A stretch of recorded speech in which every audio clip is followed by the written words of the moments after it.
you talk to boat people who spend a lot of time in the water and you tell them that you're swimming the Rip, they tend to shake their heads in disbelief or, or horror.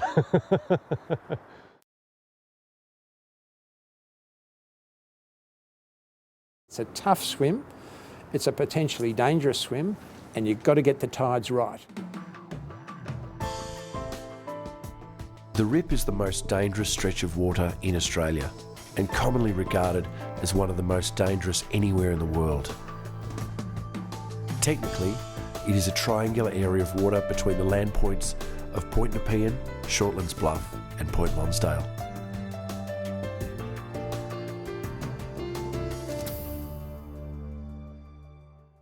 Also known as the Heads, it joins Bass Strait and Port Phillip, forming the only entrance via water into Melbourne. Because of large tidal flows through the relatively narrow channel from the bay to the ocean and a high rocky seabed, the Rip has claimed many ships and sadly many lives. Nowadays, over 8,000 ships come in annually through this notorious passage, but they may only enter Port Phillip with a qualified pilot aboard to help them navigate through the Heads. Due to strong tidal movements, unpredictable waves, and proximity to active shipping lanes, swimming across the Rip has always been seen as dangerous and frowned upon by the authorities. In 2012, when we swam it, there wasn't really much mention of the fact that there were 5 swimmers in the water. We just said we were heading across the shipping channel. And that's probably been the approach over the years. You know, people have thought, if I ask for permission, they're going to say no. And I'll never, ever forget putting my feet on the sand at Point Nepean and that sense of elation, that sense of joy.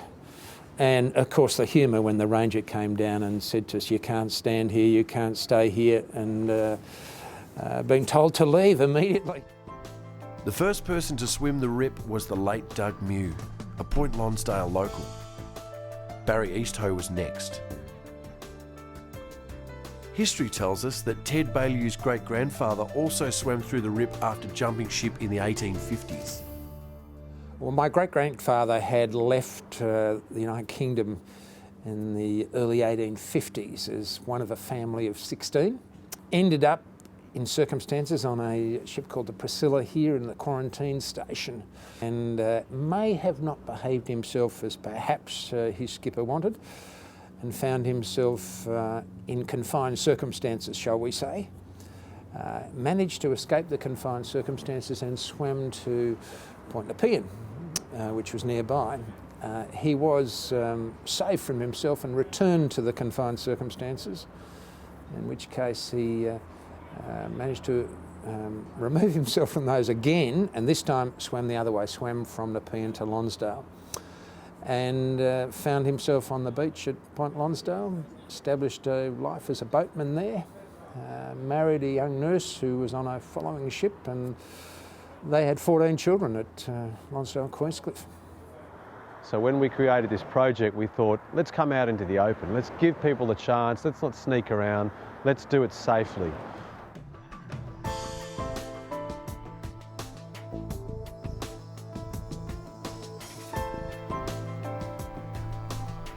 So having the Rip Race project put in place has facilitated a lot of other people being able to do this iconic swim. That's a positive, and I think it sends a message to people, don't try this unless you're in an organised swim. I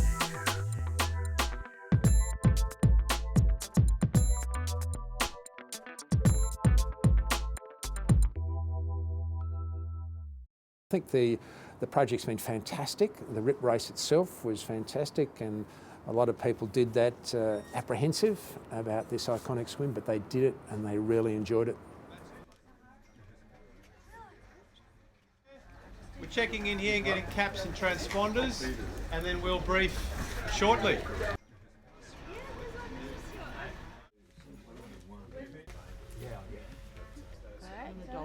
Hold on. He's done his leg, but you don't need legs for swimming. That's it. For me, it was a very confronting experience at the time. I grew up in a family that grew up in that area, And our family was always educated to understand the dangers that the rip represented. The first one, I can remember gathering at Point Lonsdale and ringing my wife and saying, listen, if I don't make it, the car keys are hidden in a certain place. Very important that we get 38 swimmers back on the land.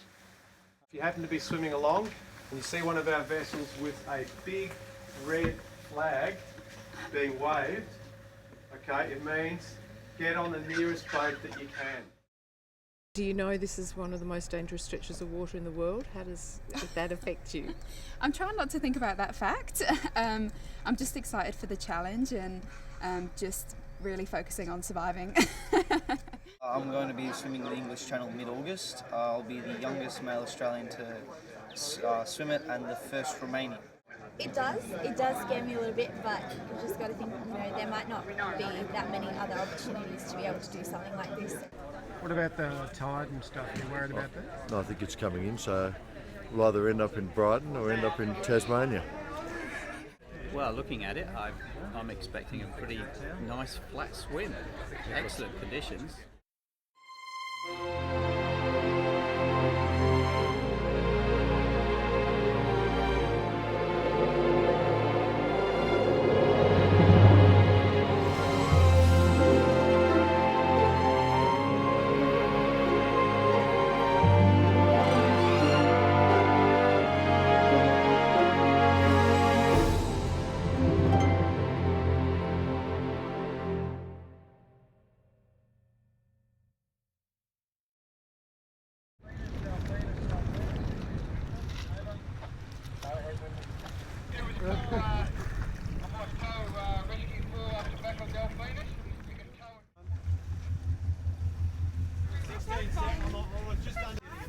Straight in.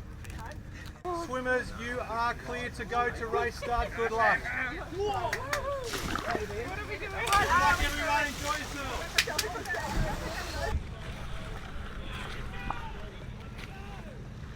It's really warm, isn't it? Nothing like being last, is there?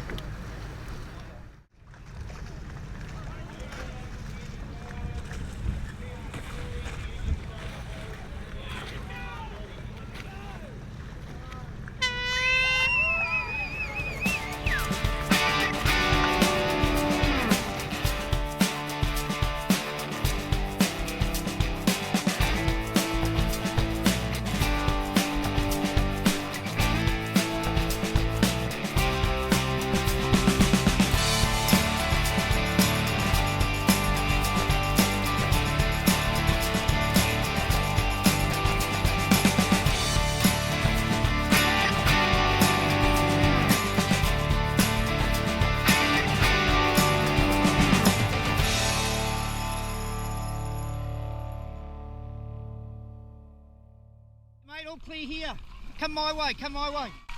Ho, ho, ho.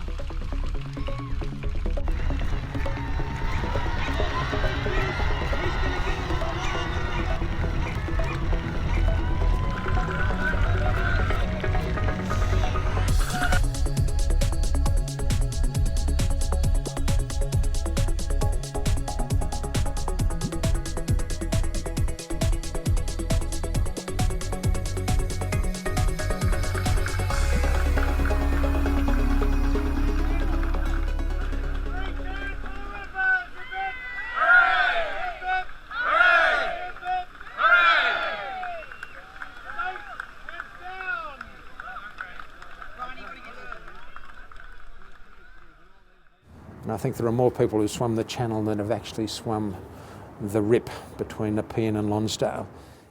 The Rip Swim project gives everyone the chance to swim this magnificent stretch of water under a world-class safety management plan.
ship in the way or not? No, I think we scared him off.